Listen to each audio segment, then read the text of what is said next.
Merci Philippe, merci Bruno. C'était passionnant de voir ce qui se passe également ailleurs et puis de commencer à comprendre qu'il y a des niveaux, qu'il y a des machins qui s'appellent avec des initiales qu'on comprend mal. Et heureusement, il y a des spécialistes pour nous accompagner. On l'a vu, l'importance des médiations et des accompagnements sur ces sujets.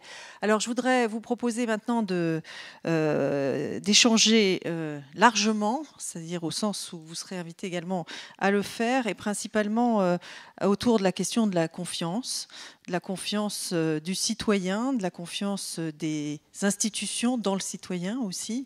Et j'aimerais donc proposer à nos intervenants de me rejoindre. Des élus, 3 élus qui vont nous apporter des éclairages différents. Alain Turby, qui arrive de Bordeaux Métropole, où il est adjoint au numérique. Bonjour Alain, merci d'être des nôtres. Également, Alain est donc maire de Carbon-Blanc et vice-président d'Open Data France, ce qui n'est pas totalement éloigné de notre sujet. Gérard Dossmann, donc de Verrières-le-Buisson, je vous en prie, asseyez-vous, on s'assoit, allez, qui est de longue date à Ville Internet et qui est chargé de la culture des associations, de la communication, de la jeunesse et de la coopération décentralisée, ce qui l'amène à avoir évidemment la préoccupation de ces questions de confiance à l'esprit.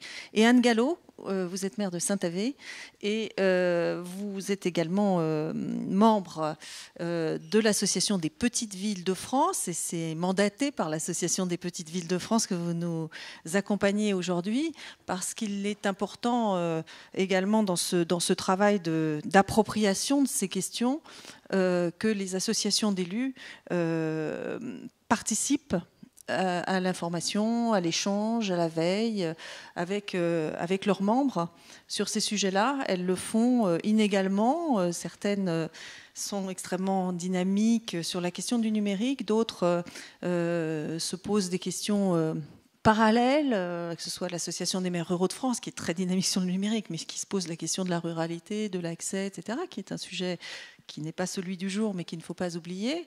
Et puis des associations donc, comme Ville de France ou l'Association des maires des grandes villes, avec lesquelles Ville Internet a des conventions d'objectifs et travaille régulièrement, dont l'Association des petites villes. Voilà, donc merci d'être là.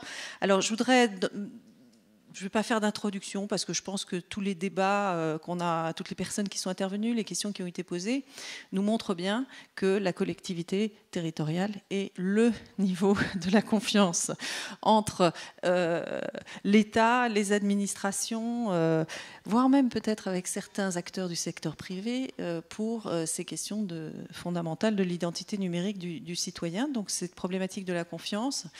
Et on peut l'aborder de manière extrêmement différente. Donc, dans la salle, vous êtes certains représentants de collectivités. Je vous inviterai, une fois qu'on aura entendu les premiers échanges avec nos intervenants, de témoigner, parce que je pense qu'il s'agit plus là d'un échange, et c'est ce qu'on va essayer de faire plutôt que de questionnement à proprement parler, de témoigner notamment ouvertement sur vos craintes, et j'invite également nos invités à le faire, sur vos doutes, sur les freins que vous avez constatés et sur les espoirs que vous portez évidemment dans ces nouvelles dynamiques qui sont probablement les nouvelles innovations de rupture, hein, ces questions d'évolution de l'identité numérique et des outils associés.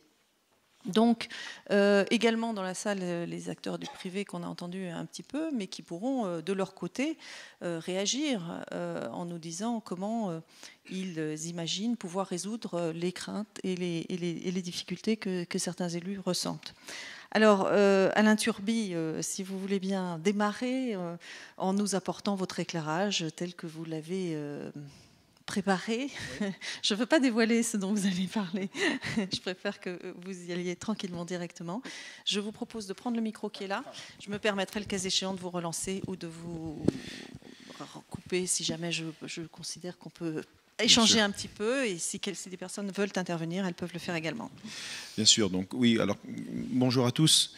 Je regrette de ne pas avoir pu arriver plus tôt parce que c'est un sujet qui m'intéresse réellement, mais Donc du coup, arrivant de Bordeaux, j'ai dû m'arrêter à Nantes pour venir jusqu'ici, ce qui m'a amené un petit peu à ce délai pour arriver. Donc, mais ce que je voulais vous dire un petit peu comme point de vue sur comment Bordeaux Métropole aborde cette problématique, qui n'est pas vraiment une problématique, qui est plutôt comment faire naître la confiance numérique chez le citoyen.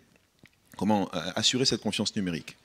Aujourd'hui, je crois que la première chose, c'est que nous devons garantir, nous, collectivités, une certaine forme d'équité à l'accès à ces services numériques. Cette équité, elle se fait déjà vis-à-vis, par exemple, du marché de l'emploi. Aujourd'hui, on se rend compte que dans les métiers du numérique, alors beaucoup moins aujourd'hui, mais il y a encore quelques années, il y avait une difficulté, notamment, par exemple, pour les femmes, à accéder au métier du numérique. Dans une autre vie, j'ai créé le premier master de France en community management. Et quand j'avais créé cette première promotion, j'avais 90% de mes étudiants qui étaient de sexe masculin. Aujourd'hui, ça a vraiment changé. On a vraiment une réelle mixité et ça s'améliore réellement. Mais déjà, garantir cette forme d'équité, déjà, c'est-à-dire garantir que l'expertise soit accessible à tous. C'est un premier point. Le deuxième point sur effectivement un deuxième sujet qui est assez important, c'est l'aspect générationnel. On ne crée pas un lien de confiance de la même manière entre un adolescent et une personne qui se trouve en situation de retraite. On n'est pas du tout sur les mêmes attitudes et les mêmes comportements. Donc il faut aussi arriver à trouver les leviers là-dessus.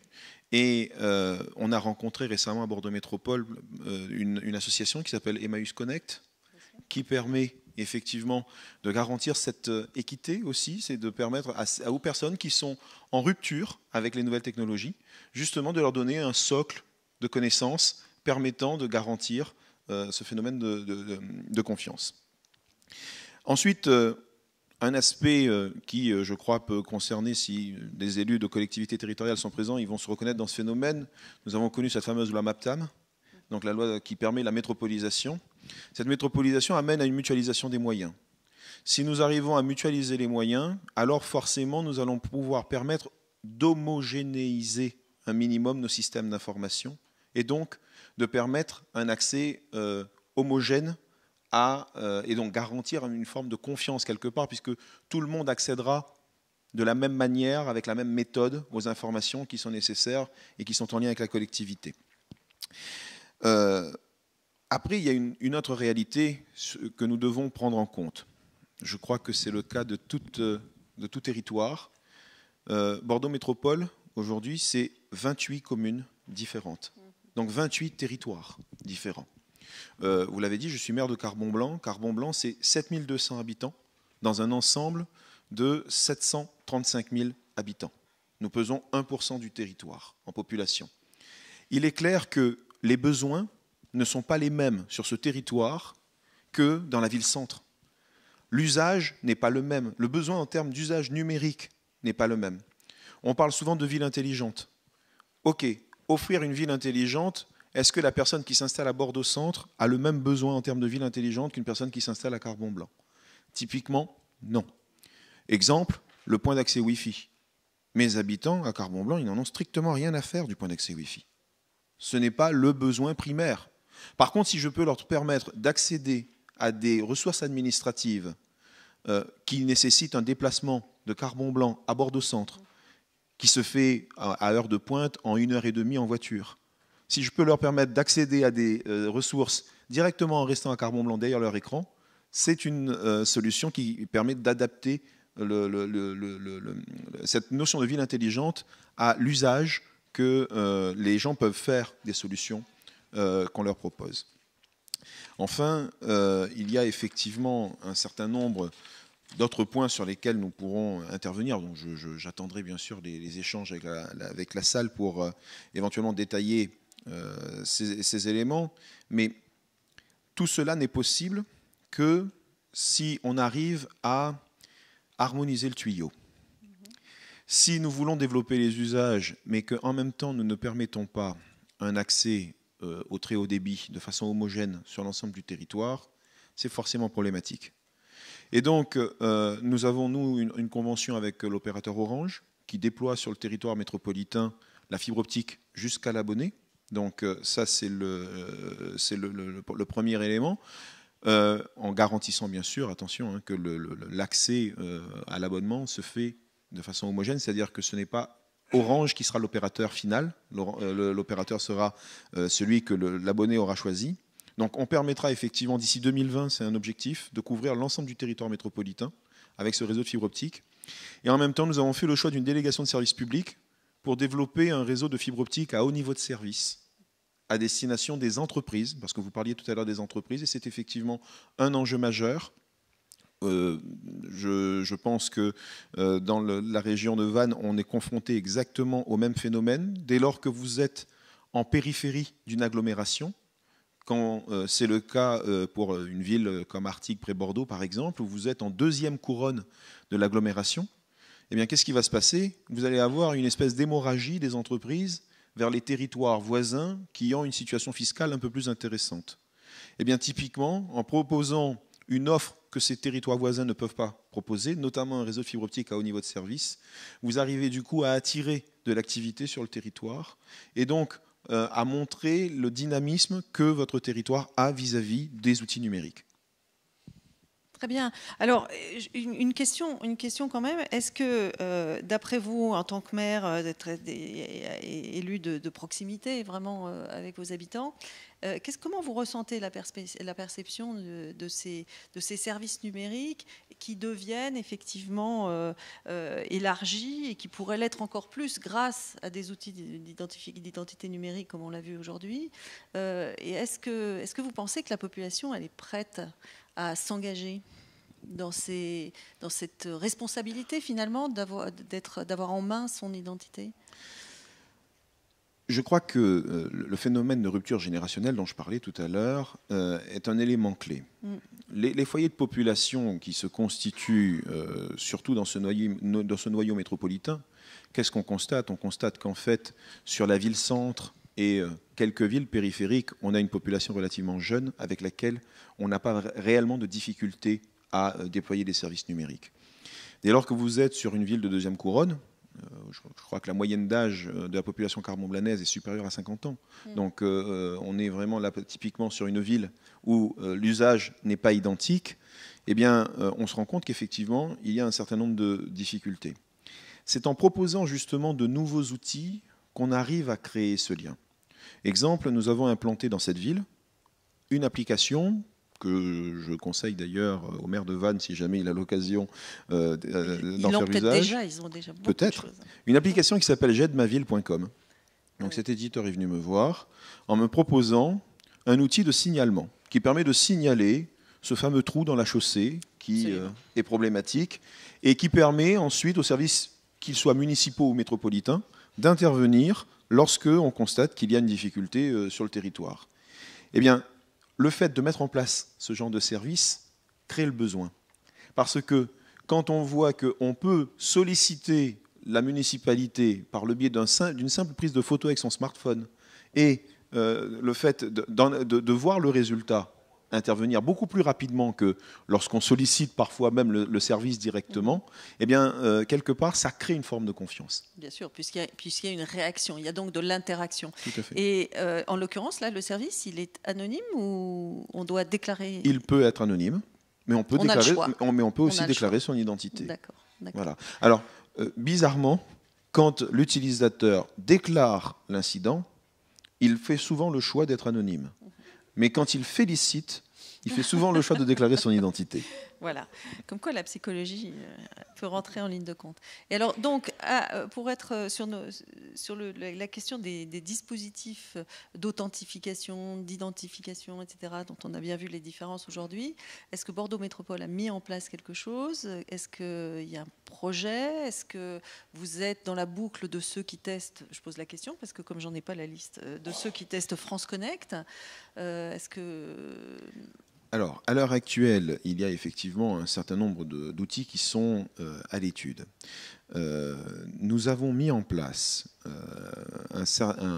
d'abord une solution de participation citoyenne qui permettent, en fait, on a créé un dispositif qui s'appelait les pionniers de la e-participation, qui permettait en fait aux citoyens de tester un certain nombre de nos services et de nous faire des retours sur l'appréciation qu'ils avaient de l'outil en question et des adaptations qu'ils en attendaient. Concertation sur le service. Concertation sur le service. Et donc, aujourd'hui, on a effectivement un certain nombre de points d'entrée qui sont clairement identifiés. Il y a effectivement des projets qui sont en cours et les appels d'offres, je crois, doivent être lancés en ce moment pour des réponses, je crois, à horizon fin de cette année. D'accord, très bien. Très bien. Alors, peut-être avec Anne Gallo, aller vers les plus petites villes, même si la taille, on le voit parmi les villes Internet et les villes labellisées, n'est pas le critère principal pour la capacité d'innovation, heureusement, et que les besoins sont parfois différents, mais aussi sur les services essentiels largement répartis sur les territoires, quelles que soient les tailles des collectivités, plus le fait que la mutualisation aujourd'hui est quand même en action sur un certain nombre de politiques publiques numériques dans les territoires. Ma question va sur cet échelon que vous pouvez représenter, et à Saint-Avé bien sûr, comment vous pensez vous emparer, vous avez assisté à la journée, de cette problématique, ou comment vous l'avez fait aujourd'hui, et qu'est-ce qu'on pourrait conseiller aux petites villes en la matière ? Alors, bonjour à tous. Ce que je veux rappeler, c'est d'abord que effectivement, l'association des petites villes représente les villes de 3 000 à 20 000 habitants. Donc, c'est simplement une partie des communes françaises. Et c'est vrai que l'association se bat depuis des années, notamment sur différents sujets, mais notamment sur le numérique, sur la promotion, sur le développement du numérique, sur les réductions, on en parlait tout à l'heure, de la fracture numérique. Il faut savoir qu'en 2020, le très haut débit ne couvrira que 57% du territoire, ce qui est totalement insuffisant. On travaille aussi sur la réduction de la fracture culturelle, générationnelle, et l'axe de travail principal actuel de l'Association des petites villes de France, c'est la dématérialisation. Pourquoi ? Parce que la dématérialisation va permettre de mettre en ligne notamment tout ce qui est documents municipaux. Donc ça veut dire une transparence pour les citoyens, ça veut dire également une efficacité, une réactivité, une accessibilité des documents communaux, et tout ça crée de la confiance et de la proximité. Donc ça, c'est un vrai point de départ, mais c'est également un allègement des coûts, puisqu'on sait, on parle de mutualisation, on parle beaucoup d'allègement de coûts, et on sait que toutes les communes le savent, il va falloir qu'on travaille de façon différente, de façon innovante, et justement, le numérique va vraiment prendre toute sa place dans ces nouvelles méthodes de travail. Et je parle de proximité, et cette proximité fera vraiment en sorte que la population aura confiance. On parlait ce matin avec Anne Le Dirac sur le fait que l'échelon communal était l'échelon le plus apprécié des citoyens, et c'est vrai. Vous parliez à l'instant de l'application, alors il y en a différentes, il y en a dans ma rue. On a également mis en place à Saint-Avé donc on a un portail citoyen qui va nous permettre d'aller dans quelques mois, on l'espère, sur le portail famille, où les gens vont pouvoir se connecter à tout moment de la journée, de la soirée, dans la nuit, réserver les centres de vacances, la garderie, enfin tout ce qu'on peut imaginer. On travaille aussi avec Imegalis sur le service public. Donc tout ça permet de la confiance, permet de la proximité, de la réactivité, et je pense aussi une nouvelle relation citoyen-élu qui va se développer dans un sens différent. Et cette proximité, voilà, les concitoyens ont vraiment confiance dans cet échelon local, et également dans l'échelon national. On parlait tout à l'heure de la Marianne, qui est une référence, et on pourrait également souligner le paradoxe entre la facilité des usagers à livrer des informations personnelles sur Facebook, sur les réseaux sociaux, sur les réseaux commerciaux, et parfois peut-être un peu moins sur nos réseaux à nous. C'est un peu paradoxal, parce qu'ils sont quand même malgré tout méfiants des données qu'on pourrait transmettre. Donc à nous de créer ce lien de confiance en mettant les outils nécessaires et en travaillant sur la proximité. Donc ça, c'est le travail aussi qu'on fait avec la PVF, et puis voilà, et d'associer le maximum de communes à nos travaux, et l'importance aussi pour nous d'être dans le maximum d'instances de réflexion. Et il est extrêmement important que dans toutes les réflexions, voilà, on parlait de France Connect, que les villes soient représentées, elles ont l'expertise, elles attendent des informations, et on pourrait aussi dire que tous les élus, enfin toutes les villes ne sont pas connectées, et je pense que tous les élus n'ont pas la même sensibilité non plus au numérique. Il va falloir travailler ces axes de développement aussi. Oui, alors effectivement, ici, vous êtes des élus informés. Dans la salle, on a des personnes, agents, directeurs de services ou entreprises qui sont effectivement tout à fait informés, qui le sont encore plus, et peut-être aujourd'hui, sur l'identité numérique. La question de la sensibilisation, de l'acculturation, de la formation des élus, de votre point de vue, comment on peut garantir que cette culture numérique de l'élu soit faite dans le bon sens, parce qu'il y a quand même un certain nombre d'acteurs et on voit qu'il y a des différences d'approche. On peut avoir une approche extrêmement techniciste par l'outil, l'appropriation de l'outil, et probablement elle est utile, mais elle est probablement aussi insuffisante. Il y a l'approche à l'autre bout du spectre probablement qui est très politique, sur comment on peut utiliser le numérique pour le marketing politique, hein, puisque vous êtes des élus, donc des militants, et qu'il ne faut pas l'oublier, ça fait partie de votre vie d'élu.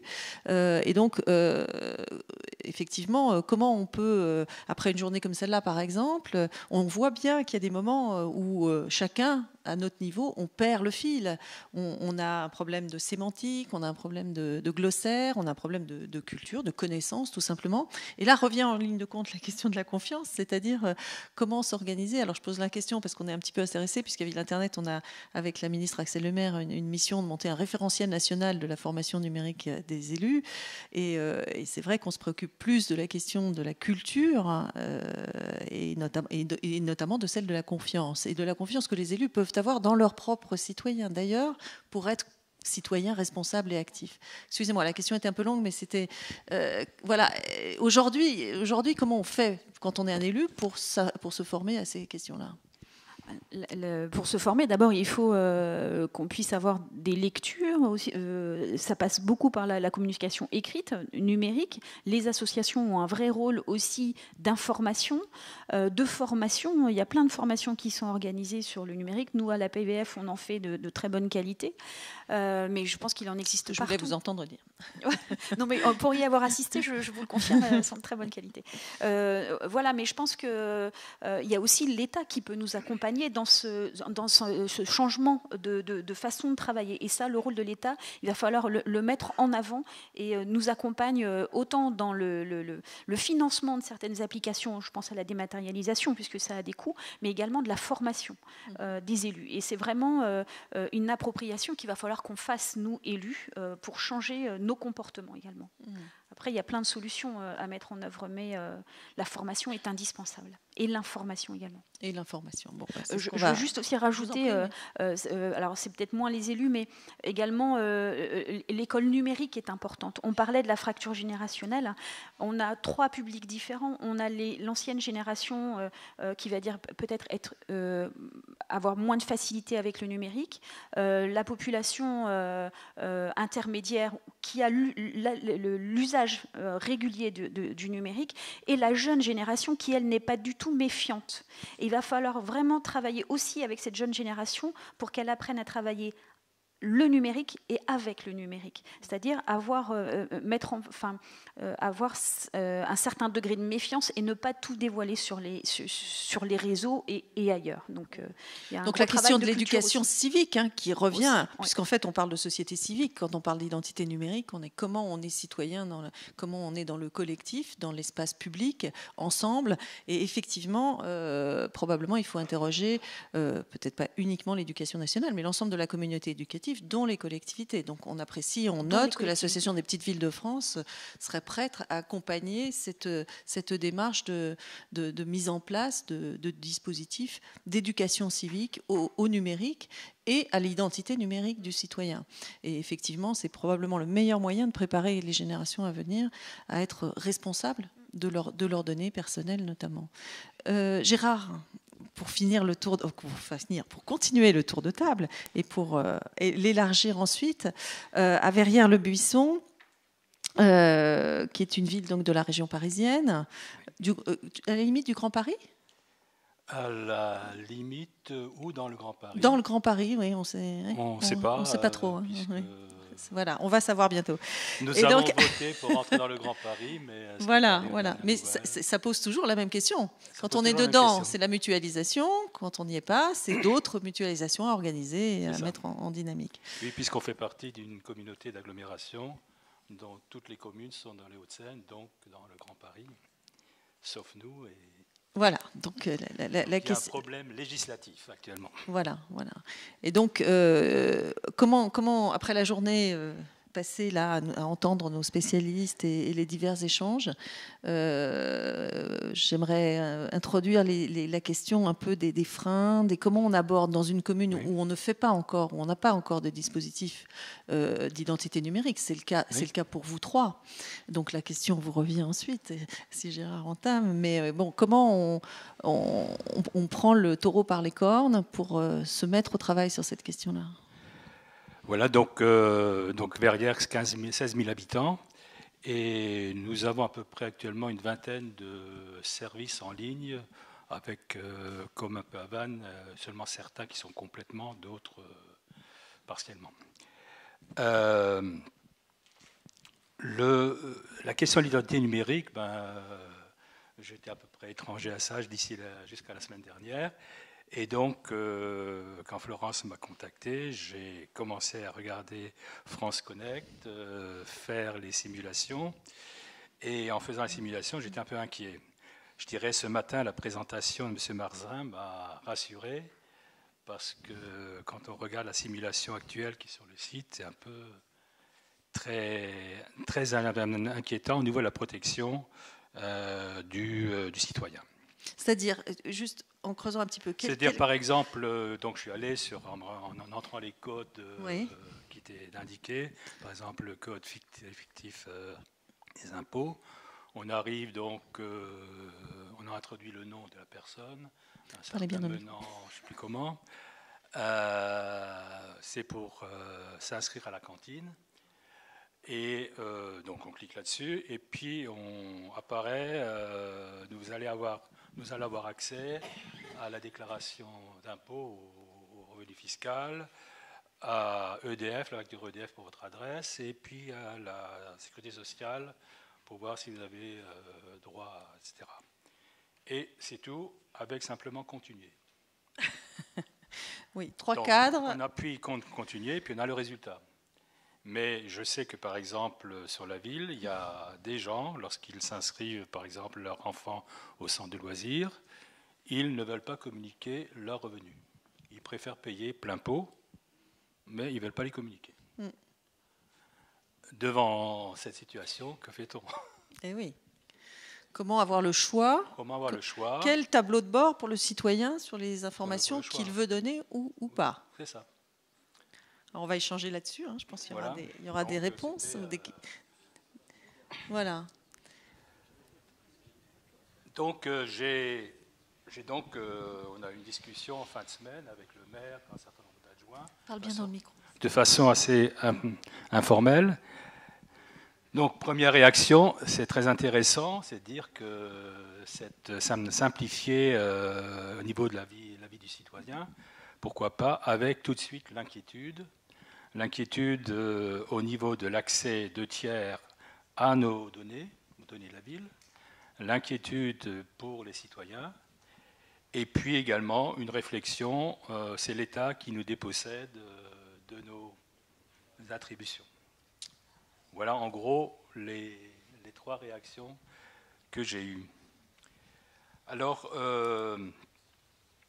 je crois qu'il y a un élément qui me semble déjà intéressant dans le sujet d'aujourd'hui, parler du citoyen et non pas de l'utilisateur ou de l'usager ou du client. Et je pense qu'effectivement, il faut bien mettre en place que c'est le citoyen qui est concerné. Ce n'est pas un client comme chez Facebook ou Google qui en fait acheter éventuellement n'importe quoi. C'est-à-dire ça implique également des obligations de la collectivité vis-à-vis du citoyen. Ce n'est pas n'importe qui est concerné par cette identification. Alors, au niveau de la ville, je pense que, c'est-à-dire la ville serait fournisseur de services. Donc ça ne me pose pas particulièrement de problème. Ça n'a pas l'air de poser des problèmes, mis à part que certains m'ont indiqué, est-ce qu'on n'est pas en train de couper le lien social avec l'administré ? Par exemple, des administrés qui viennent inscrire leur enfant à la cantine, au guichet unique, souvent viennent également ici pour parler avec les gens du service, pour être au courant de ce qui se passe dans la ville, d'autant plus que la mairie est installée au-dessus du marché, c'est-à-dire qu'il y a forcément des gens qui arrivent tout le temps, et c'était voulu, que c'est un lieu vraiment de passage, de rencontre, d'échange physique. Et donc, est-ce qu'on ne va pas couper cette relation en réservant, je dirais, le service à l'accès par Internet chez soi? Donc, c'était une des inquiétudes, mais sinon, fournisseur de services, je crois, c'est sa fonction, avec ce bémol de la relation sociale. Pour les fournisseurs de données, donc ça c'est l'autre aspect, si j'ai bien compris, de la ville, c'est là qu'il y a une première inquiétude, c'est de dire que deviendront les données dans le cadre de cette ouverture, dans le cadre de France Connect. Et là, j'ai senti le plus d'inquiétude au niveau, je dirais, des élus. Là, ce matin, j'ai quand même eu l'impression que la présentation permet quand même un certain nombre de barrages, de barrières pour éviter cette diffusion avec les normes de sécurité qui sont prévues pour éviter cette diffusion et qui pourraient, je dirais, tranquilliser ou rassurer les personnes. Après, il y a naturellement le citoyen. Le citoyen, c'est d'abord, je pense, et c'était la réaction que j'ai eue en simulant, comment est-ce qu'il va pouvoir contrôler, d'une part, le contenu de ce que l'administration pourra voir, comment est-ce qu'il pourra autoriser ou ne pas autoriser, et quelles en seront les conséquences. Est-ce que s'il refuse, par exemple, un accès, est-ce qu'il n'aura pas du tout droit à aller à la cantine son enfant n'aura peut-être pas droit à la cantine parce qu'il n'aura pas voulu communiquer éventuellement une des informations que le système réclame. L'égalité des droits, on rejoint l'équité dont vous parliez, Alain. Et puis, il y a un autre aspect, donc je crois que ça a été également souligné ce matin, c'est toutes les implications techniques. C'est-à-dire qu'il y a d'une part l'installation du bouton France Connect, je pense que ça, c'est pas ruineux pour... Ça doit être encore possible. Mais il y a tout ce qui concerne les API, si j'ai bien compris, où là, il risque d'y avoir, et j'ai noté qu'il valait mieux passer par des experts, des sociétés extérieures, et dans ces périodes de disette financière... la performance publique. Comment va-t-on faire ? C'est là que ça va tiquer aussi. Voilà. Alors naturellement, éventuellement, au niveau de la mutualisation avec la communauté d'agglomération ou le nouveau territoire, c'est là qu'on aura peut-être la solution. Oui, mais on peut interroger, dans le cadre de la réforme territoriale, les nouveaux territoires sur cet enjeu essentiel de l'identité numérique du citoyen français. Surtout au niveau, je dirais, technique. Et que la ville reste quand même maître de la gestion de ces données. Alors, une autre réaction qu'il y a eu, c'est-à-dire qu'en soulevant donc cette problématique, l'une des réactions qui est intéressante, c'est qu'on m'a dit, mais il faut que tu organises un séminaire sur l'utilisation numérique au niveau de la ville. On a pas mal de services dans tous les coins. Tu réunisses les élus pour en parler, pour leur montrer ce qu'on fait et discuter de cette problématique de façon générale. Formidable. Donc, alors, à la fois, on profite de l'enquête personnelle que vous avez faite, et en plus, on voit que la mutualisation, ou du moins pas, la concertation entre les élus est un déclencheur aussi de l'action et de la préparation. Ça rejoint ce que Philippe disait, il faut prendre les décisions en réunion. Moi, je pensais, je ne sais pas où il est, mais je pensais à quelle réunion et à quel niveau des réunions, parce que effectivement, ça dépend sur ces sujets-là, il y a plusieurs décisions à prendre à plusieurs niveaux. La gouvernance du projet de l'identité numérique dans un territoire commence par l'information des élus ensemble, à savoir vraiment quels services sont rendus dans le territoire et où la question de l'identité... Et où les amener après. Et voilà, et où les amener après. Je crois qu'il faut créer l'appétence pour autre chose, et aussi longtemps qu'on ne l'a pas, toutes les formations, tous les bouquins ne serviront à rien. C'est-à-dire qu'il faut qu'ils se rendent compte qu'il y a vraiment un enjeu là-dedans. Je rappelle que les 70 questions du label Ville Internet sont faites pour ça. Posez-vous des questions, essayez d'y répondre et regardez ce que vous faites. C'est de l'auto-évaluation aussi. Une réaction, Alain, est-ce que tu as entendu du point de vue de nos amis? Oui, alors effectivement, j'ai pris quelques notes parce qu'il y avait un certain nombre de sujets. Je vais le faire au format anecdote. Un jour, Alain Juppé me demande de faire une présentation au bureau de Bordeaux Métropole sur la politique numérique que nous allons mener pendant le mandat. Étaient réunis autour, donc le bureau réunit les 28 maires des communes et tous les vice-présidents de Bordeaux Métropole. Du grand monde. Voilà. Et donc, étant enseignant de formation, je me suis dit, normalement, tu n'as aucun mal à capter ton auditoire. J'avais 45 minutes pour faire ma présentation. Au bout de 10 minutes, je sentais la salle somnoler. J'ai commencé à m'inquiéter parce que je me suis dit, mais c'est pas possible, ça n'intéresse personne. C'est pas possible. Enfin, je ne comprenais pas pourquoi. Et puis, à un moment donné, j'ai prononcé 2 mots qui ont fait que tout le monde s'est réveillé. J'ai prononcé le mot fibre optique. Oh, je ne m'attendais pas à ça. Et oui. Et oui, pourquoi? Parce que, en fait, qu'est-ce qui s'est passé? Au moment où j'ai prononcé ça, je me suis rendu compte que pour l'ensemble des élus de Bordeaux Métropole, mon rôle, c'est de gérer le déploiement de la fibre optique. Ah voilà, ça ne consiste qu'à ça, en quelque sorte. C'était ça. Parce que, au final, je parle souvent d'une personne que j'appelle souvent Madame Michu. Madame Michu, c'est celle qu'on rencontre sur le marché le dimanche et qui vient nous parler des problèmes qu'elle rencontre dans la ville. Pour les maires... Ou Monsieur Michu. Ou Monsieur Michu, je dis merci, maintenant, excusez-moi, bien sûr. Et donc, quand j'ai dit, en fait, ce qui s'est passé, c'est qu'on a l'impression que Monsieur Michu, eh bien, quand il parle au maire du numérique, il ne lui parle que de sa fibre optique. Il ne dit que, mais quand est-ce qu'on aura la fibre? Pour recevoir la télé, en plus, probablement. C'est ça, la préoccupation centrale. Donc, ça s'arrête essentiellement à ça. Et donc, il ne comprenait pas, effectivement, cet usage-là. Et donc, entre autres, j'ai parlé de cette fameuse application J'aide ma ville, où j'aurais expliqué qu'il fallait effectivement qu'on ait cet outil de signalement. Et là, j'ai eu une levée de bouclier de la part des élus. Levée de bouclier qui était de me dire, mais attendez, vous voulez donner la possibilité aux citoyens de nous dire que les choses ne vont pas sur le territoire? Mais qu'est-ce qui se passe si jamais on ne peut pas répondre dans les délais? Et je leur dis, mais attendez, le citoyen, il n'attend pas une réaction dans la demi-heure qui suit. C'est pas parce que c'est du numérique que ça doit aller très vite. Et oui, ils veulent juste entendre que vous avez pris en compte la demande. Ce n'est pas du tout la même chose. Donc, et j'ai senti cette résistance. Alors du coup, j'ai proposé à Alain Juppé quelque chose, c'est de monter des laboratoires, de faire un laboratoire à ciel ouvert sur la métropole. Là où les maires sont prêts à s'engager, on implante les outils et on s'en sert comme outil de démonstration.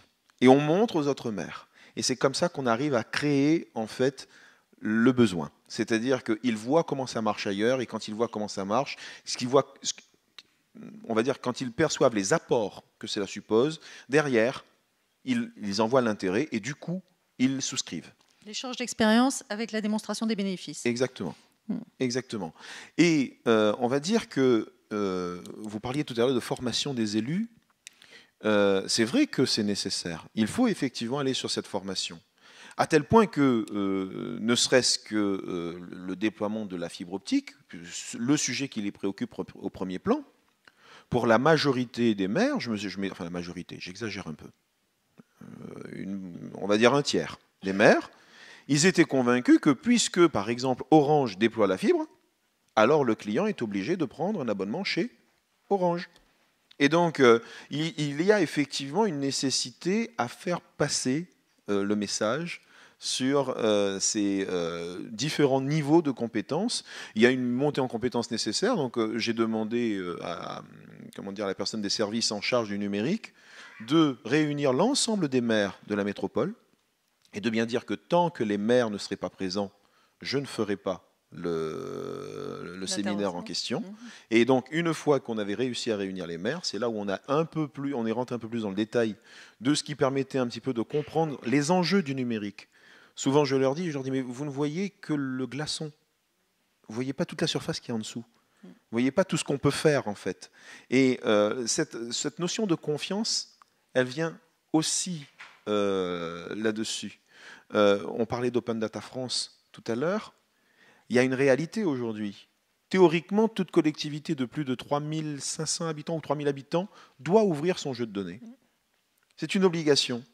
Sauf que je suis maire d'une ville de 7200 habitants, je n'ai pas un seul informaticien. Je n'ai pas une seule ressource en la matière. Donc comment je peux ouvrir mes données si j'ai personne pour le faire? Alors certes, mon ancien métier me permettrait peut-être de me pencher dessus, mais je ne suis pas là pour le faire. Ce qu'on sous-entend là, c'est que l'État ne concerte pas assez avec les élus pour mettre en place des dispositifs qui répondent effectivement à leur capacité à agir. Exactement.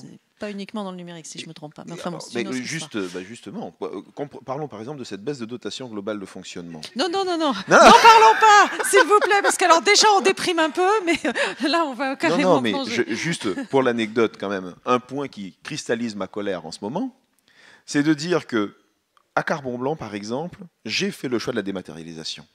J'ai fait le choix d'aller vers ça. J'ai en même temps baissé mes charges de fonctionnement de 10,5% sur une année. Performance publique par le numérique. Je me suis effectivement engagé là-dessus. Ce qui m'embête, c'est qu'aujourd'hui, je suis sanctionné exactement de la même manière que la ville qui n'aura pas fait ce choix-là. C'est là où il y a effectivement un problème aujourd'hui. Bon.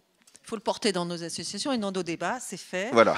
Et on passera le message, y compris à M. Marzin, qui a l'intention, lui, il nous l'a dit ce matin, sur la question de l'identité numérique, de faire un fort travail de communication et d'accompagnement de toutes les strates de décision, des élus, aux agents, jusqu'aux citoyens eux-mêmes. Anne, vous vouliez peut-être témoigner aussi de votre côté de ces... Non, c'est plus pour réagir un petit peu sur ce que j'ai entendu tout à l'heure. C'est vrai que j'ai un peu de mal à comprendre pourquoi l'État nous dépossède. Vous avez, je pense qu'au contraire, l'État ne nous dépossède pas. C'est-à-dire que nous, on met en œuvre davantage d'outils pour satisfaire la population. Enfin, moi, en tout cas, je le perçois comme ça. Oui. Les comportements changent. Et ce sur quoi je n'étais pas d'accord non plus, c'est couper le lien social avec les administrés. Je pense de toute façon, les gens, clairement, deviennent de plus en plus individualistes. Et justement, c'est l'occasion de mettre en œuvre ces nouveaux outils, d'associer la population avec l'application, notamment dont on parle, mais il y en a d'autres, pour que les gens soient davantage associés à la discussion, à la vie de leur ville, au projet de territoire, et soient proactifs dans la vie municipale. Je pense qu'on a un tournant de notre société et de nos comportements municipaux. Et justement, je pense qu'il faut saisir la balle au bond et travailler différemment et associer davantage la population sous une autre forme. Je pense que moi, je vois ça en tout cas plutôt comme une opportunité qu'une faiblesse. Voilà. Oui, bien sûr. Pour illustrer votre propos sur le changement de la relation aux citoyens, donc j'ai un compte Twitter qui est souvent géré par mon chef de cabinet, mais il m'arrive régulièrement de répondre moi-même sur ce compte. Et un jour, un habitant pose une question sur un local poubelle. Et il se trouve que mon chef de cabinet n'étant pas là, je réponds à la question. Et vu la réponse telle qu'elle était formulée, le citoyen m'envoie en message privé derrière, mais c'est vraiment vous qui répondez? Et je lui dis oui. Heureusement que vous aviez l'information. Mais généralement, on essaye de se tenir au courant. Non, mais sur le local poubelle, on vous aurait excusé. Voilà. Mais c'est vrai que si vous voulez, alors c'est certainement beaucoup plus possible sur une échelle de 7200 habitants. Hein. Vous ne pourrez certainement pas faire ça dans une ville-centre comme Bordeaux qui en compte 230 000. Mais on a du coup une proximité avec le citoyen grâce à l'outil numérique qu'on n'a pas avant. Et je vais même vous dire quelque chose. Via cet outil numérique, il aura un discours beaucoup plus franc. Il vous dira beaucoup plus franchement les choses quand vous êtes en échange avec lui. Et du coup, il n'y a pas cette rupture qu'il peut y avoir entre l'élu qu'on positionne souvent à un niveau qui ne devrait pas être celui auquel on le positionne d'ailleurs. Et justement, ça nous permet de ne plus avoir cette rupture qu'on peut avoir avec la population. Elle se permet beaucoup plus de dire franchement les choses. Alors, par contre, il y a une réalité, c'est qu'il ne faut surtout pas oublier les médias traditionnels.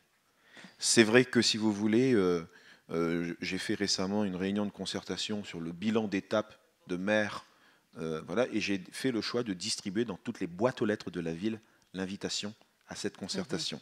Et parce que il est clair que tous n'ont pas l'idée d'aller voir sur la page Facebook de la mairie si le maire va bientôt organiser une réunion. Hein. Donc il faut continuer à aller sur les canaux traditionnels. Donc on dématérialise, éventuellement on rematérialise, on territorialise l'information et on permet aux citoyens de s'autonomiser petit à petit avec ces dispositifs numériques tout en gardant le lien et la confiance. C'est ça la quadrature. Alors là je questionne un petit peu les personnes qui ont assisté, vous tous, à cette journée, et est-ce que cette confiance telle qu'on l'a entendu s'exprimer,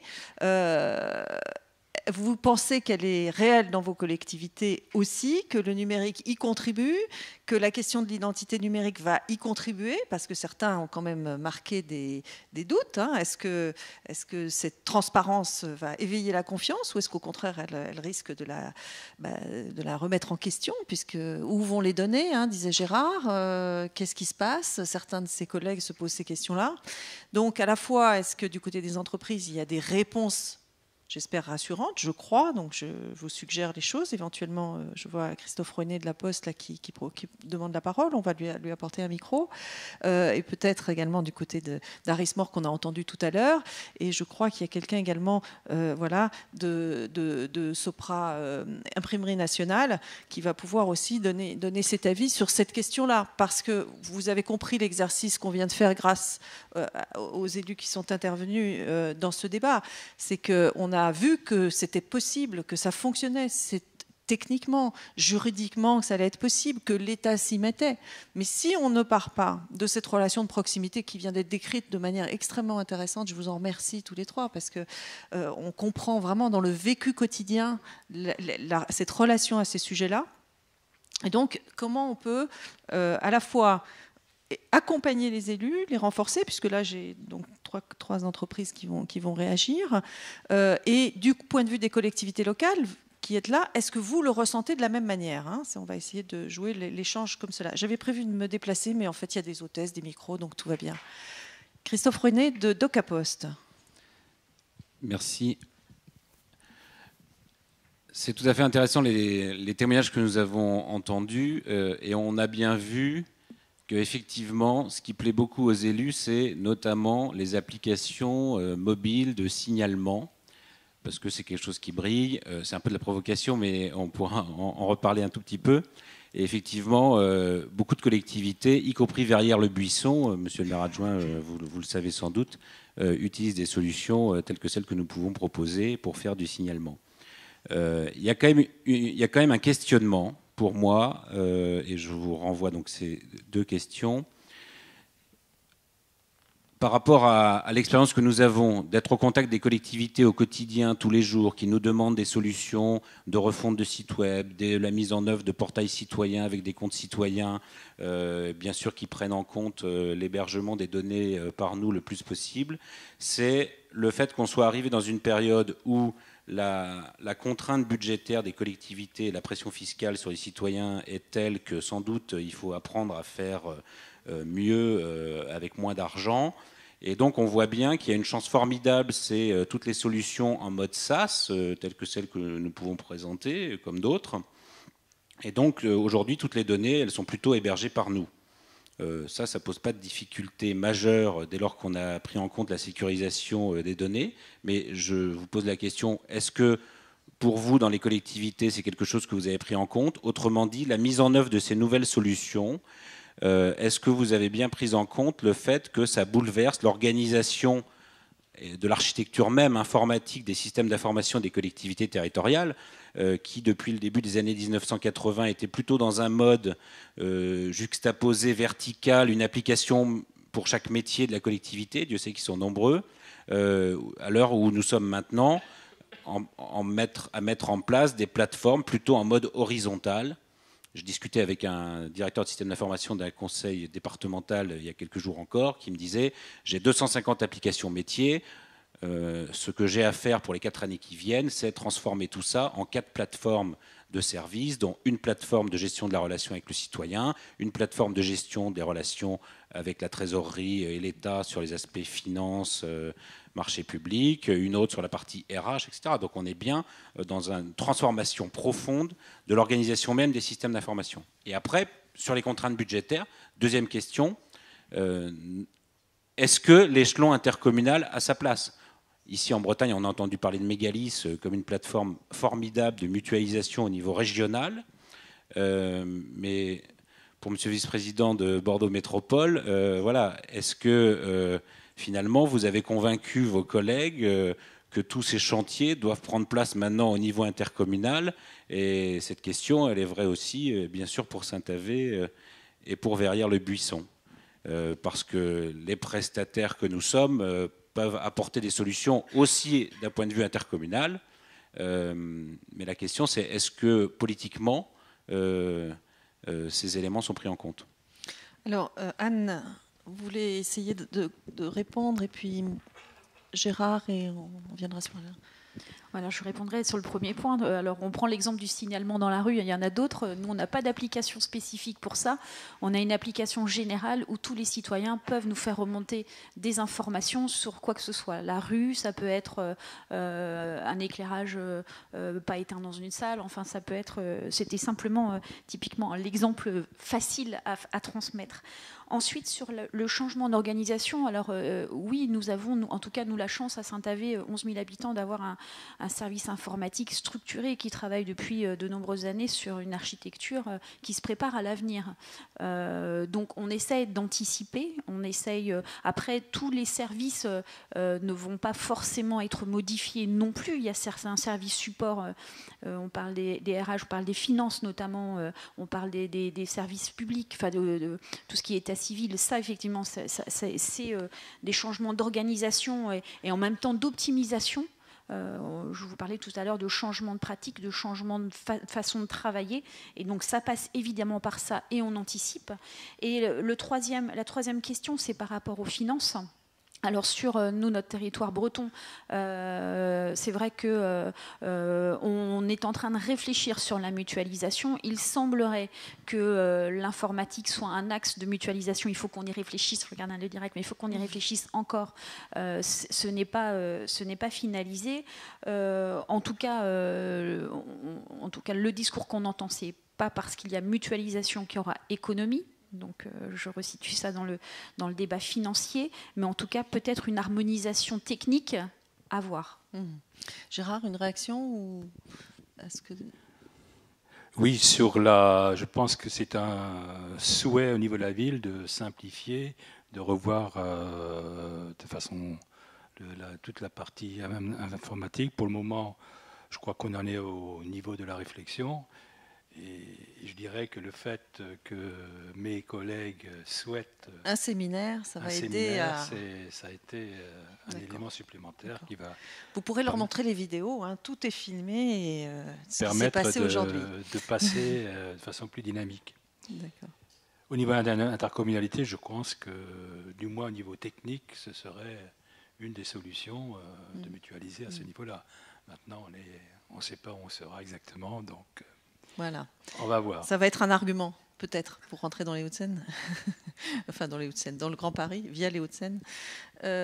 Alain, sur la mutualisation, plutôt? Oui, alors sur la mutualisation, vous posiez la question de la propriété de l'information, et du stockage de l'information et de la prise en compte de la structure, enfin, de la prise de conscience des enjeux autour de la localisation du système d'information. Très honnêtement, encore une fois, il faut que l'élu soit sensibilisé à la question. S'il n'est pas sensibilisé, ce n'est pas le cas. Il se trouve que je le suis, donc forcément, j'y fais attention. Encore une fois, j'aime bien les exemples concrets. On a failli, sur Bordeaux Métropole, par exemple, faire le choix d'héberger le système d'information de l'eau dans une zone inondable. Vous allez me dire, c'était bien trouvé, mais il y avait quand même un risque majeur. Donc oui, effectivement, le fait d'avoir conscience des enjeux qu'il y a autour de la propriété de la donnée et de l'hébergement de ces données, effectivement, c'est un élément important. Et donc, ça c'est le premier enjeu. La mutualisation, effectivement, est une des solutions. Le schéma de mutualisation proposé au Conseil métropolitain de Bordeaux Métropole prévoit 226 services mutualisables, dont celui du système d'information qui est découpé, redécoupé, redécoupé par sous-ensemble. Et donc, chaque mairie prend au cas par cas son service mutualisable. Alors, il y a quand même un deal à accepter dans cette histoire, c'est qu'il n'y a pas de marche arrière possible. C'est-à-dire que quand vous avez lancé le processus de mutualisation, vous ne pouvez plus revenir en arrière. Mais par contre, il est clair que, je reprends l'exemple d'une petite ville, on va prendre par exemple la ville d'Ambès qui compte 3500 habitants, dans Bordeaux Métropole, elle est complètement noyée dans cette métropole, elle n'a pas du tout les mêmes moyens. Il est clair que pouvoir bénéficier de l'expertise métropolitaine pour son système d'information, c'est très bien. Maintenant, si vous voulez mettre en place un système qui va permettre une prise de commande à distance de l'ordinateur de l'agent pour pouvoir éventuellement intervenir sur l'outil qu'il utilise au quotidien, encore une fois, on revient sur le problème du tuyau. Donc il faut effectivement qu'on soit vigilant là-dessus. Donc pour répondre à votre question, oui, on en a conscience. Maintenant, je crois que tout à l'heure, il y a quelqu'un qui disait que parfois le législateur allait, enfin souvent le législateur allait bien plus lentement que le numérique. Là, ce qui s'est passé, c'est qu'il est allé, à mon sens, trop vite. Trop vite, oui. On nous a demandé effectivement de mutualiser, de rentrer dans ce processus de métropolisation, alors que l'infrastructure n'était pas adaptée. Antoine Maiglet, je crois, avait demandé la parole. Si on peut donner le micro à monsieur. Ah, ou alors, je vous en prie. Voilà, monsieur de Pardon. Sopra Imprimerie Nationale. Sopra Steria, voilà. Voilà. Donc je voulais vous parler effectivement rapidement d'un projet que l'on a monté avec l'Imprimerie Nationale, donc un projet qui s'appelle Passine, donc qui est une solution qui permet de délivrer des identités numériques. D'ailleurs, nous sommes présents, entre autres, à la communauté urbaine de Bordeaux, où il y a plusieurs expérimentations dans plusieurs grandes métropoles. Effectivement, la métropolisation est un enjeu majeur aujourd'hui qui doit nous permettre de traiter en grande partie ces sujets, puisque pour moi, la question se pose essentiellement, ce n'est pas forcément uniquement la question de l'identité numérique, mais véritablement l'identité numérique, pourquoi faire, hein. Et donc, si je revais une autre casquette, puisqu'on a eu l'occasion d'en parler tout à l'heure au déjeuner, donc je suis aussi auvergnat, donc résident à Clermont-Ferrand, et je participe à la fusion des deux régions, Rhône-Alpes et Auvergne, et je conseille le président du conseil régional, donc M. Souchon, sur justement ces problématiques de transformation digitale. Les sujets de l'identité numérique, c'est l'identité numérique. Pourquoi faire? C'est quel service, quel usage? Donc quand j'entends des élus, et j'en suis bien ravi, qui expliquent qu'ils ont chez eux des applications qui font ce que vous expliquez, ou bien d'autres choses, qu'il y en a effectivement une multitude, c'est tout à fait normal, et je trouve ça même plutôt très bien, puisque moi je suis vraiment pour le fait de mettre en avant vraiment les usages plutôt que les technologies. Donc, et ce que vous expliquez est assez amusant sur la partie fibre optique, puisqu'on dit en Auvergne, nous on est super en avance parce qu'on a la fibre optique. Ouais, tu parles. Oui, mais qu'est-ce qu'on en fait, hein? Donc, toutes ces questions reviennent. Et je pense que pour l'identité numérique, la question se pose exactement de la même façon. Aujourd'hui, il ne faut pas se voiler la face. On a souvent en France l'habitude de faire des choses très très compliquées, malgré ce qui a été diffusé sur les slides. Vous savez, nous on est partenaire de l'Imprimerie Nationale, où on a développé une offre qui est vraiment, alors là, pour le coup, sur étagère, extrêmement simple, qui permet aussi de réduire considérablement les coûts de gestion dans les collectivités. Moi, je vous dis assez naïvement, quand on m'a posé cette question, je dis c'est très simple. Aujourd'hui, de toute façon, déjà, tout ce qu'on a dans notre portefeuille, c'est déjà l'Imprimerie Nationale qui le fait. Donc l'identité qu'on a, on l'a déjà fait. Donc je veux dire, ils ont déjà 600 ans d'avance. Donc j'ai dit assez naïvement à cette époque-là au président, c'est très simple, quand on fait une demande de passeport ou une demande de carte d'identité, on a juste qu'à rajouter une case à cocher. Est-ce que je veux une identité numérique? Je la coche et puis je la stocke et puis terminé. Non, on fait beaucoup plus compliqué. Pareil, je crois qu'aujourd'hui, je sais plus, je crois 5% des personnes font leur déclaration d'impôt sur Internet. Pourquoi on ne réutilise pas cet identifiant pour aller sur d'autres services? Enfin, c'est d'une simplicité enfantine. Bon.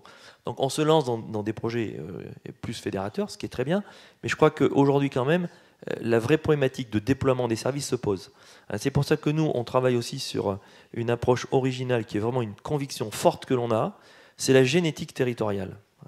La génétique territoriale, donc, c'est un petit peu en complément, et non pas en opposition de France Connect, c'est de dire, oui, on a des services nationaux, et il faut pouvoir y aller de façon simple et efficace, mais il ne faut pas obérer ces grandes logiques, ces grandes transformations métropolitaines qui sont en train de se réaliser, et laisser, j'allais dire, aux collectivités, aux élus, aux petites communes, cette notion d'identité, mais au sens vraiment identité culturelle du terme, qui se véhicule à un moment donné par tout un tas d'outils et par tout un tas d'approches, digitales ou pas d'ailleurs. Donc nous, on a cette approche qui est le respect territorial de la génétique, de son environnement, de ses savoir-faire et finalement de ses forces et de ses faiblesses pour pouvoir créer des services dans les villes et du coup décliner effectivement des services appropriés avec à l'origine bien sûr de l'identité numérique qui permet d'adresser ces services. Moi je voudrais juste poser une question et un sujet qui m'étonne un petit peu. Alors effectivement, on n'en parle pas beaucoup. Je discute régulièrement avec la SNCF, puisqu'on est aussi partenaire avec eux justement sur le déploiement du billet du M-ticketing. La SNCF me dit, nous on a un concurrent aujourd'hui qui s'appelle Google. On a un énorme problème de désintermédiation des services. Aujourd'hui, notre vraie concurrence est Google. Enfin, moi je crois qu'il faut très clairement se le dire.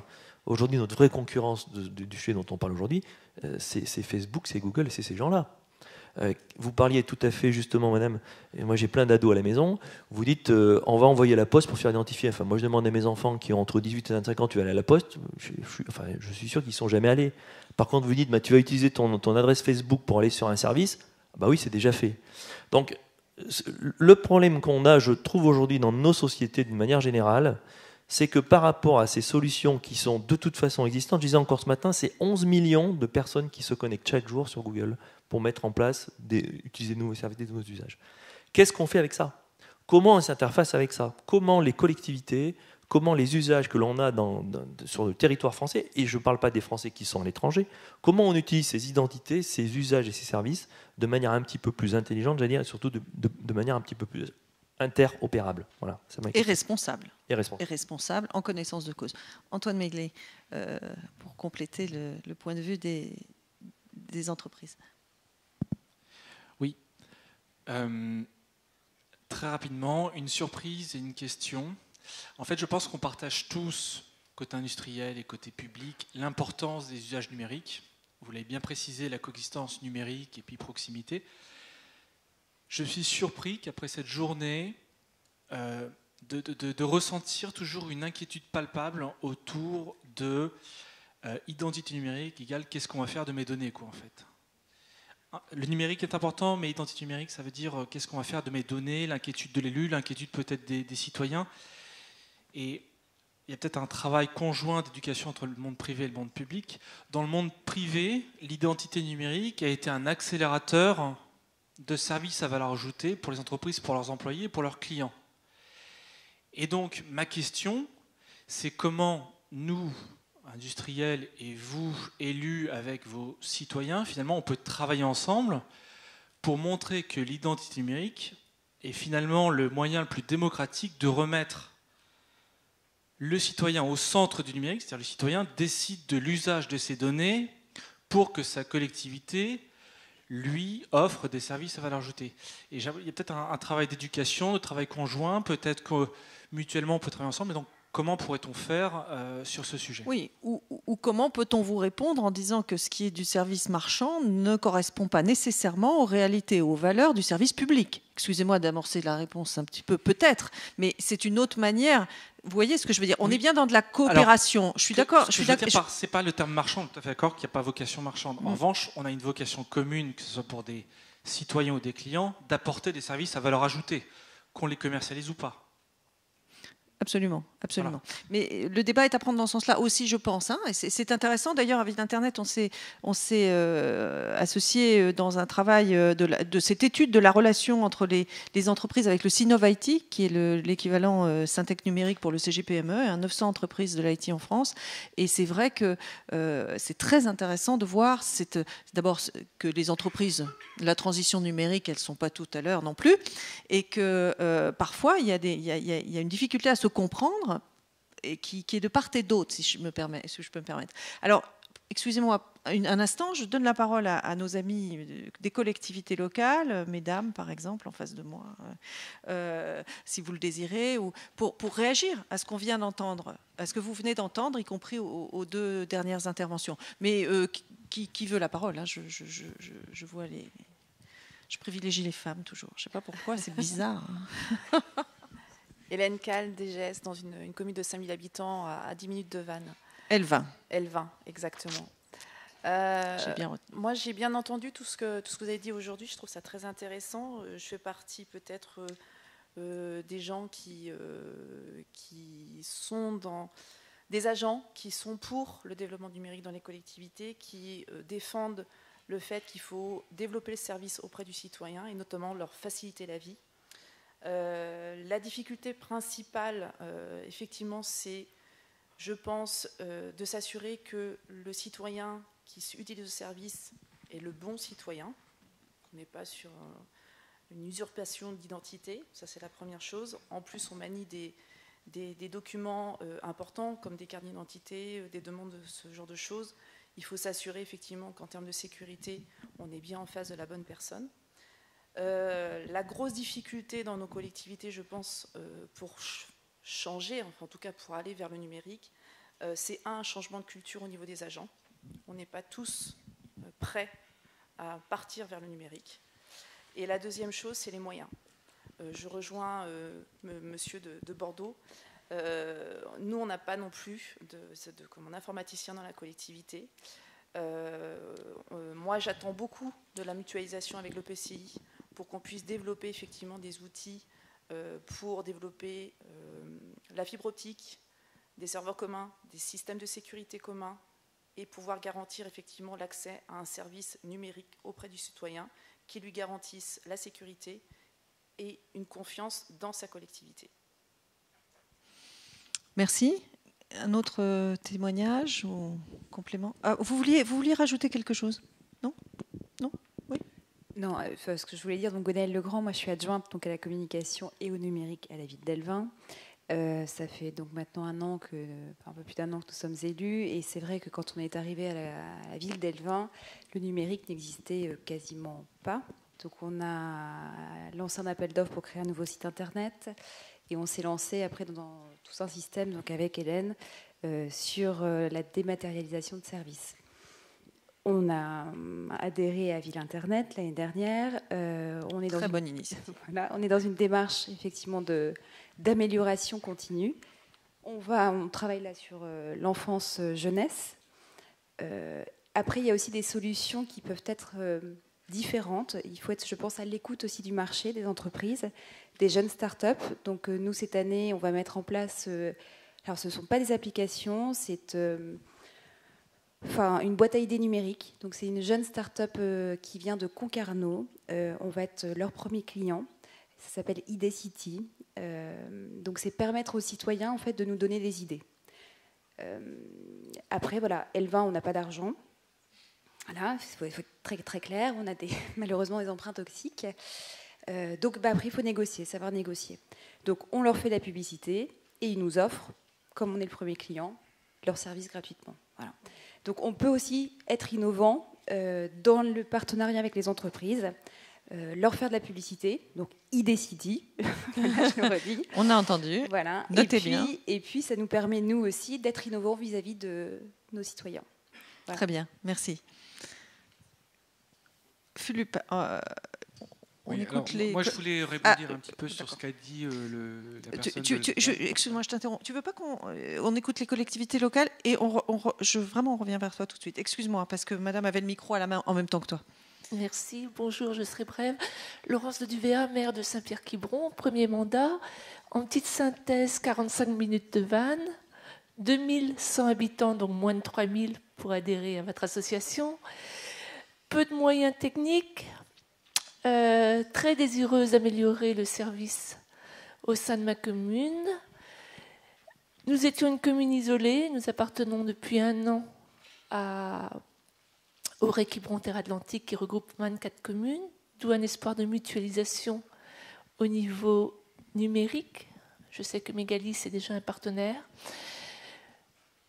Moi, je suis médecin de profession et j'étais la première sur le Pays d'Auray à m'intéresser à la télétransmission, la carte vitale.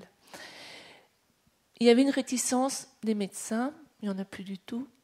On est en 2000, c'est ça? On était en 98. 98. Moi, j'étais installée fin 96, 98, j'étais la première sur ce territoire-là. J'y allais confiante. Les patients ont suivi allègrement, tout le monde là désormais. Moi, je crois que la confiance n'est pas un problème. Je crois que les professionnels des domaines concernés savent faire. Moi, je leur fais confiance en tant qu'élu. Je pense que les citoyens ont confiance en grande majorité. Dans ma commune, où il y a 2166 personnes recensées, on passe environ 7500, 8000 l'été, c'est une commune littorale.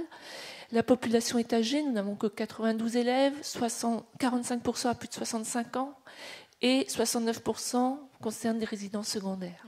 Donc ma population, pour reprendre ce que disait le monsieur de la région bordelaise, est assez éclectique et la demande sera réelle, existe déjà, du téléchargement de l'aide administrative, de par la situation à 45 minutes de van, pour simplifier, avec une route, c'est une presqu'île compliquée, un impact important.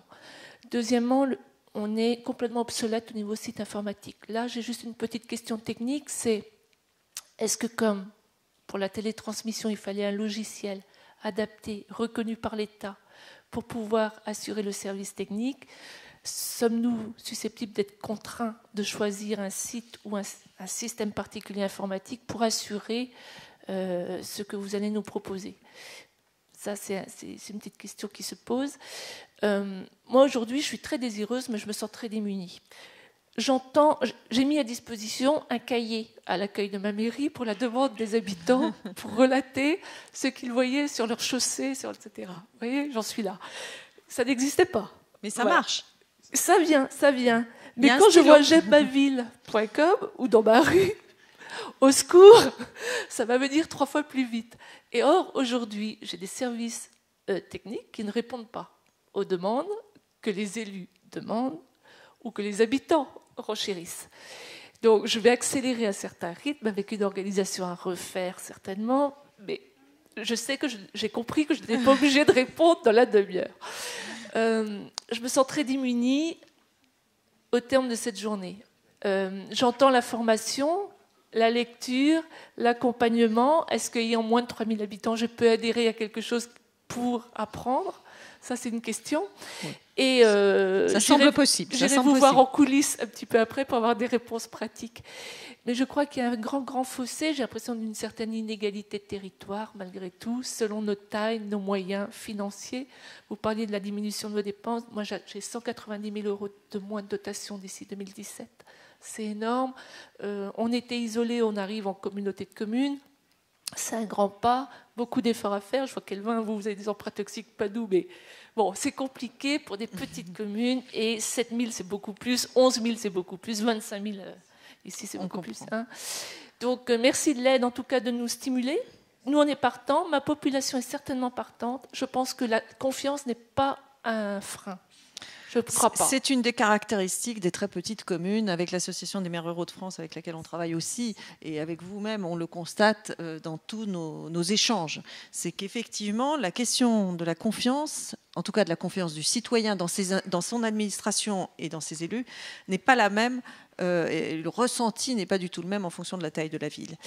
Une autre remarque d'une collectivité, éventuellement, si vous le désirez.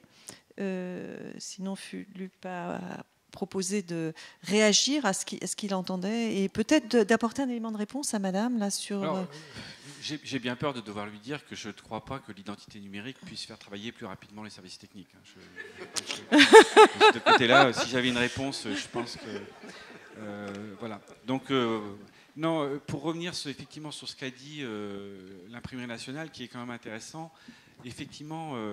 si aujourd'hui je vous demande de fournir votre numéro de télédéclarant et votre numéro de revenu fiscal de 2013 pour accéder à un site, il n'y a aucun qui peut me le donner. Enfin, je pense, personne ne le connaît dans la salle.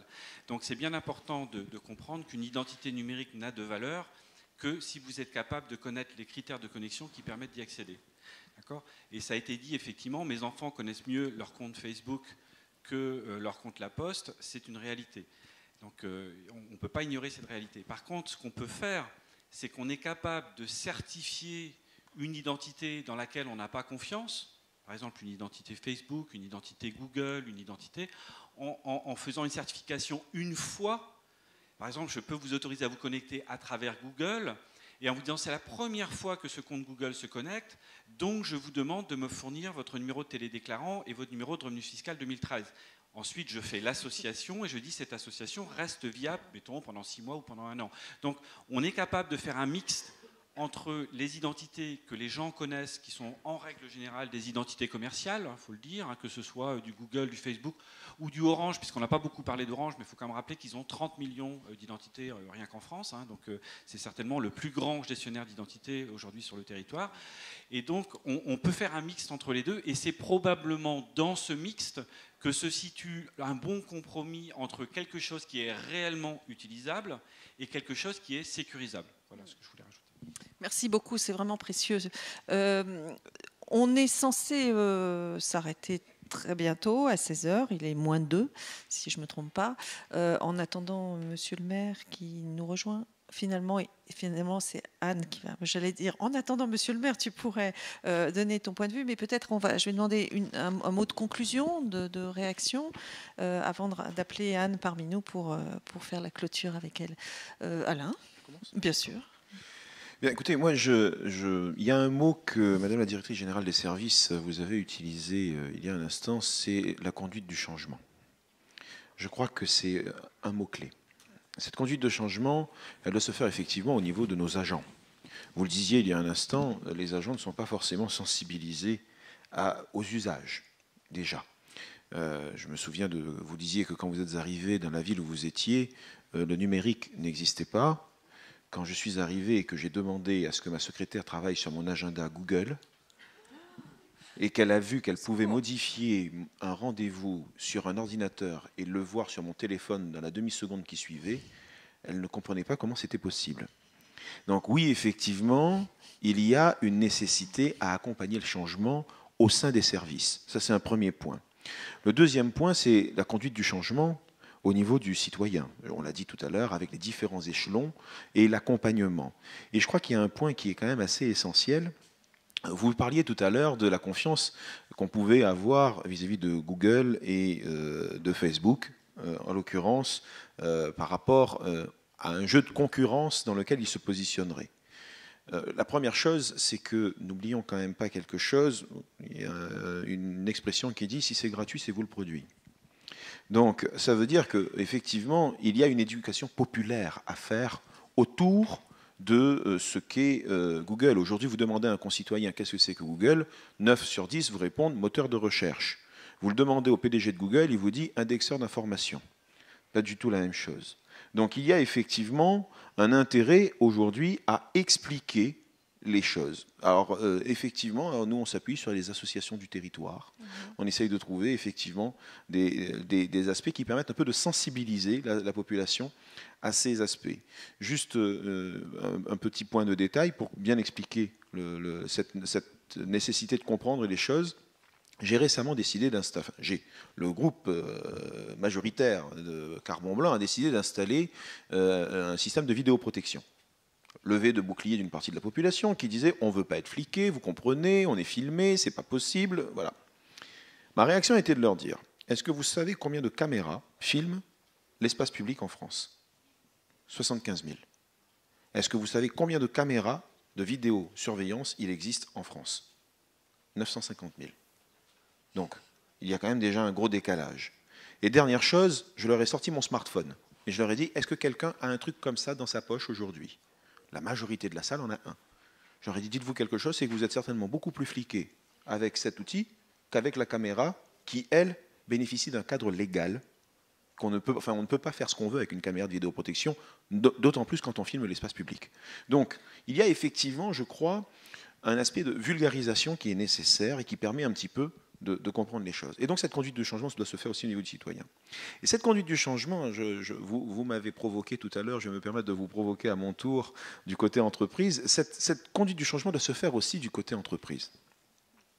Je vais être très honnête avec vous. Les élus changent aussi. C'est vrai que nous avons une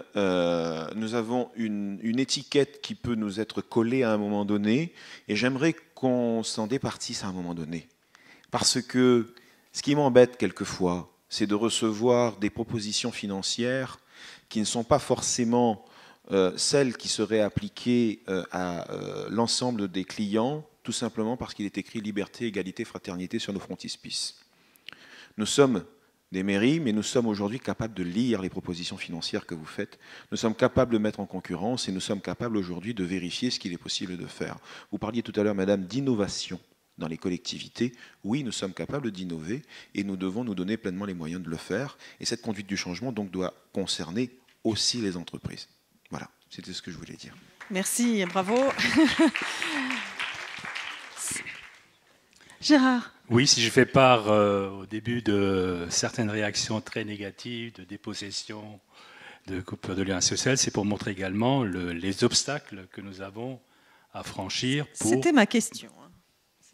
Pardon ? Tout à fait, oui, c'était... Pour passer à ce stade-là.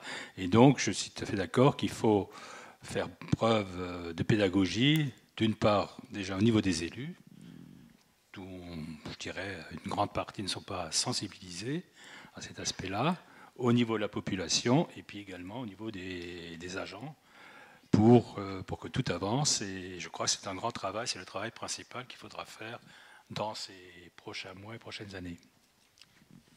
Merci. Anne ? Je veux juste conclure sur la confiance et l'importance de travailler de façon collaborative. La confiance, pour moi, on va l'acquérir en créant une certaine facilité d'usage, en faisant en sorte qu'il y ait plus de fluidité au niveau du fonctionnement entre citoyens et élus. Et le rôle de facilitateur est très important. Et il me semble aussi qu'en garantissant la sécurité des données et le choix des données transmises par les citoyens, tout ça va faire en sorte qu'il n'y aura plus de difficultés.